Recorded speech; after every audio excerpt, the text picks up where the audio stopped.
Greetings. Welcome to episode 15 of Dr. Will's Software Project Leadership Podcast, Maintainability, Part 2. In a previous life, I worked in a company that had a large number of remote sites, each of which was responsible for its own accounting. I was running a homegrown accounting package and reporting the results back to headquarters each week. Greetings, I'm Dr. Will, and welcome to Dr. Will's Software Project Leadership channel, where we focus on building real software to solve real problems. Last time I talked about what it means to maintain software and why what maintenance means is why it costs so much. We should want to drive that cost as low as possible, but we don't. Why not?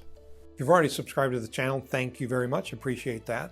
And if you'd like more content like this, then subscribe and hit the bell to be notified when new content becomes available.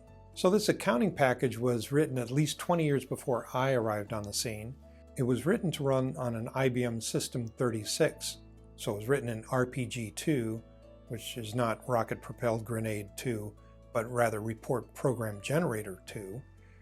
And the system was so old that it was built for an IBM System 36, which was no longer made, nor the SSP System Support Program operating system that ran on it. So it was being run on an emulator, which is a special program that was built to make a PC look like a System 36 running SSP. Note that that means that there are enough RPG programs originally written for System 36 and SSP out there in the world to make building and supporting that emulator a good business model for the vendor. Speaking of, you may be surprised at how many green screen applications there are out in the world, even today. But why go to all that trouble? Why not just rewrite it and be done? Well, because basically it worked. And it was cheaper, easier, and more cost-effective to buy the emulation software and the PCs to run it than it was to replace it with a new customized solution. They eventually did decide to upgrade the entire system to Oracle.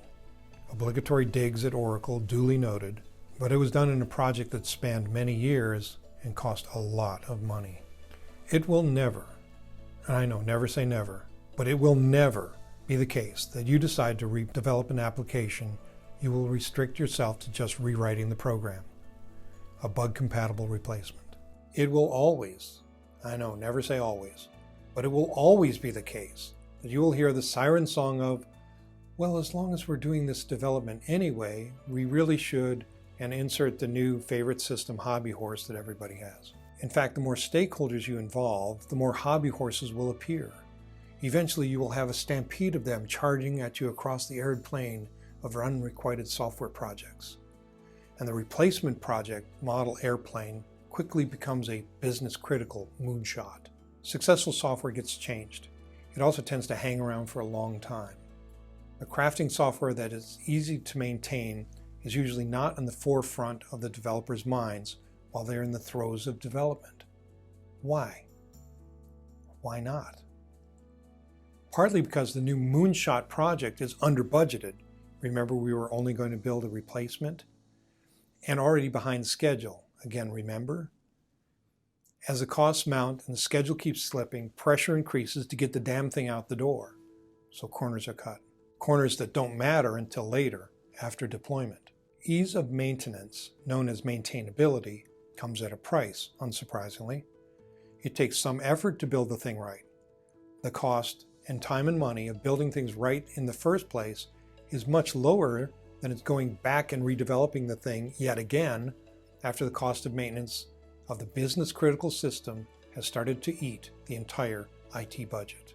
So preach maintainability and you'll get to know how Cassandra felt. Next time we'll take a look at the many factors that affect the maintainability of a system.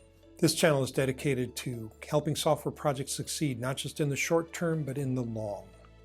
So if you would like more content like this, be sure to subscribe and hit the bell below to be notified when more content becomes available.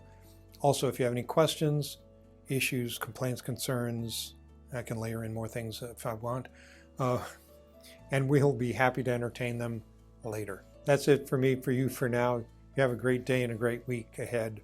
You be careful out there. I'll be seeing you. Bye.